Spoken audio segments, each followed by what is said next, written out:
नमस्कार दोस्तों, स्वागत है आपका देश दुनिया की बड़ी खबरों में। आज की सबसे बड़ी खबर जम्मू कश्मीर से आर्टिकल 370 हटाने पर आज सुप्रीम कोर्ट सुनाएगा फैसला। केंद्र के फैसले को दी गई थी चुनौती। जम्मू कश्मीर से धारा 370 को निरस्त करने और दो केंद्र शासित प्रदेश में बांटने के खिलाफ याचिका पर आज सुप्रीम कोर्ट फैसला सुनाएगा।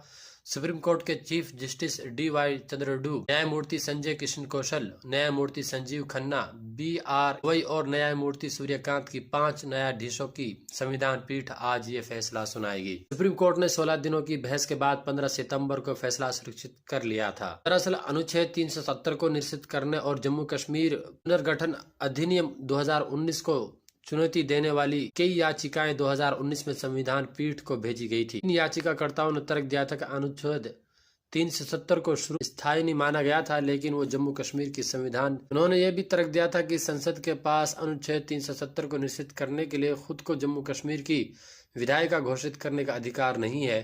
याचिकाकर्ताओं ने आर्टिकल 370 के क्लोज 3 का जिक्र करते हुए कहा कि इसे हटाने के लिए संविधान सभा की सिफारिश महत्वपूर्ण थी। संविधान सभा की मंजूरी के बिना इसे निरसित नहीं किया जा सकता। इस केस की सुनवाई के दौरान सुप्रीम कोर्ट ने केंद्र से कई सवाल पूछे हैं। सुप्रीम कोर्ट ने पूछा कि जब जम्मू कश्मीर में कोई संविधान सभा मौजूद नहीं हो तो क्या उसकी सहमति ऐसा कदम उठाने से पहले जरूरी होती है?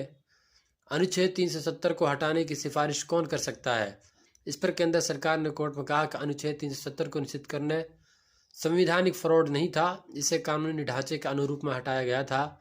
केंद्र ने तर्क दिया था कि जम्मू कश्मीर का भारत में विलय अन्य रियासतों की तरह एक प्रक्रिया से हुआ था। सुप्रीम कोर्ट ने यह भी पूछा कि जो प्रावधान अस्थायी था वो 1957 जम्मू कश्मीर संविधान सभा का कार्यकाल समाप्त होने के बाद स्थायी कैसे हो सकता है। केंद्र सरकार ने कहा कि केंद्र शासित प्रदेश के रूप में जम्मू कश्मीर की वर्तमान की स्थिति स्थायी है और वह राज्य का दर्जा बहाल करने के लिए